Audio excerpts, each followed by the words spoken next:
Okay, folks, it's your buddy Mike Messier. Knox Goes Away, new Michael Keaton movie. I just saw it, and now I will review it. But first, should you go see this movie? Should you go not? If you're into drama, if you enjoy the stylish acting of Michael Keaton, if you kind of like a story-based movie, no universe, no Marvel, no DC, no lineage of other movies you have to see to understand this one. A self-contained film, okay? I would say yes, worth seeing. Is it a 5-star, oh my god, instant classic? I wouldn't say that, but I'd say this is a solid effort. This is a Michael Keaton directed, produced, and starring affair. So, Michael Keaton, really, I mean, the guy is probably, I would assume he's pushing 70 years old. He's been around the block. But the gentleman seems to be getting better and better. Last year, he kind of stole the show in one of these Spider-Man movies, okay? And here he is, like I said, starring, producing, directing. Christ. I mean, Jesus. So I thought it was good. I thought it was very good. Also, I was quite proud of myself because there was an actor in this movie playing Keaton's son the whole time. And I'm thinking, God, who is this fucking guy? What's this asshole been in? And then it's creeping to me. Is his name James Marsden? James Marsden? And then at the end of the movie, when those credits went up and it said, starring Michael Keaton, fade to black, James Marsden, I was so goddamn proud of myself that I knew who the fuck James Marsden was. I'm trying to remember what this gentleman's been in. I'm thinking that he was one of these, teenage heartthrob types, 20 years ago or 10 years ago. What the fuck movie was this guy in? I can't recall, but something about this fuck was familiar to me. Now he's looking like a middle-aged gentleman, but I'm trying to remember what made him famous. Marcia Gay Harden, another one of these What Happened to Wens. She was an actress. I believe she got prominent, I want to say in the mid to late 90s. Was she on some type of television show, some type of Law and Order type of deal? But she's been around, and here she is, playing the ex-wife. So what's this movie all about, you might be wondering? Well, we have this basically hitman type, I guess is what you'd call it, an assassin, a kind of mid-level thug, a mid-level crook, a mid-level killer. Michael Keaton's character of Knox, and he's got this buddy, like his partner, I guess you would call him. And unfortunately, we discover, spoilers, that Knox, he's our central character, he's our protagonist, he's also a killer, but he is deteriorating. He has a form of dementia, which is I can't even see, now I'm getting it, because I can't remember what exactly he has. It's not Alzheimer's, but it's a rapidly declining type of dementia, and, he doesn't have much time left. The doctor tells him, you've got weeks, not months, and this thing's going to destroy you. So no one wants to hear this news. So he tries to put his affairs in order. He wants to give a third of his money to his ex-wife, a third to his son. His son now has his own problems. We'll get into that. And a third to the Russian prostitute that he sees every Thursday for the last 4 years. And she's got her issues. So, the son, the shtick with him is the son and his wife have this 16-year-old daughter. She's been having this, depends on what you're looking at it, but basically this sexual activity with this creepy old guy. The girl is a little confused. She's trying to defend this guy. But dear old dad, the Marsden character, goes to the guy to confront him, and the next thing you know, he's killing him. So the killer blood runs deep in this family.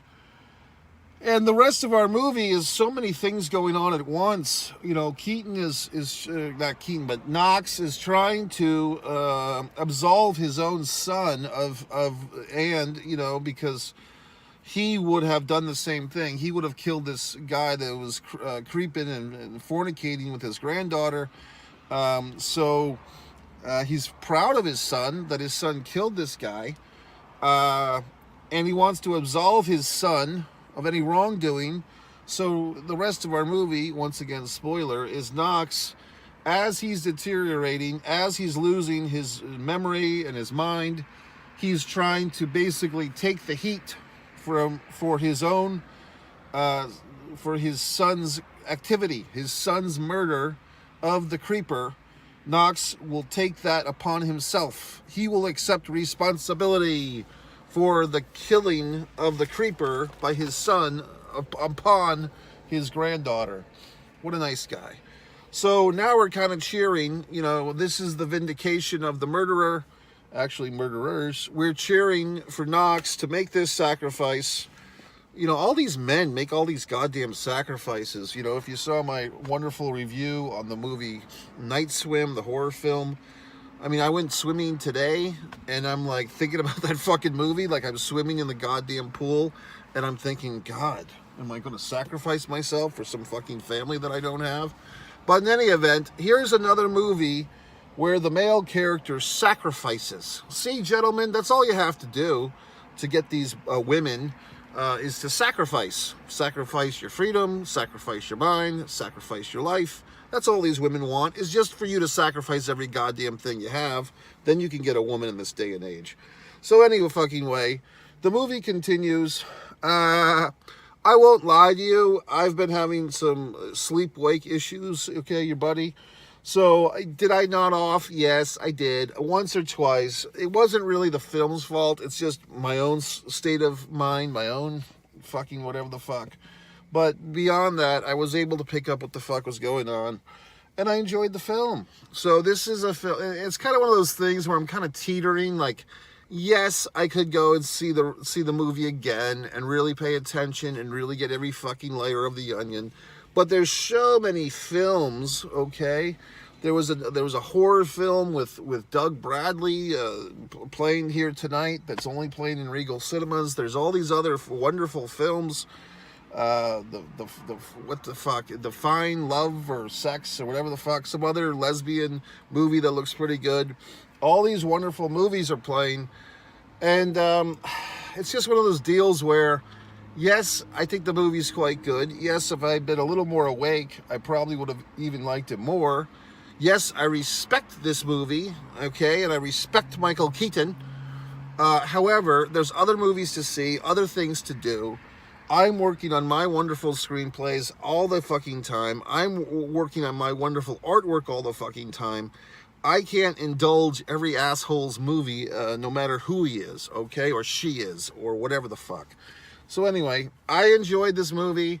Good job, Michael Keaton. Good job, National Treasure of Michael Keaton. If you really look at it, it's like, you know, if you had to rank, you know, like Michael Keaton, like I'm always telling these assholes, there's always some guy that's like the guy for American films, like our go-to actor of the moment. And, you know, in my memory, who has served this role, I could make a case for Harrison Ford at one point in time. You could make a case for Tom Hanks, Tom Cruise. Who else could you make a case for? Even Robin Williams, Billy Crystal in some of the lighter moments. But there's certain actors that just seem like for a time they're that go-to guy if you really want to make a good movie. And like I said, Tom Hanks was definitely that guy. And I think for a peekaboo, I think Michael Keaton was that guy. And he kind of peeked the boot and he peeked out and he peeked back in, you know what I mean? But now he's become like this elder statesman of great acting. So we all love him and respect him, you know what I mean? But I mean, look at this guy's biography of films. Clean and Sober, you know what I mean? Great movie. Batman, of course, the original. All these things that he's done. So there you have it. So yes, good job, Michael Keaton. I'm not sure, is this the first film that he's directed and produced and all this stuff? I don't know. And James Marsden, I'm so proud of myself. I don't have dementia because I knew who the fuck James Marsden was. Somewhere in the cavadors of my memory, I'm like, his name is James Marsden. I can't recall how the fuck I know that. Anyway, MikeMessier.com, Mike's Instant Movie Review. Go to my website, buy my books, do everything I say.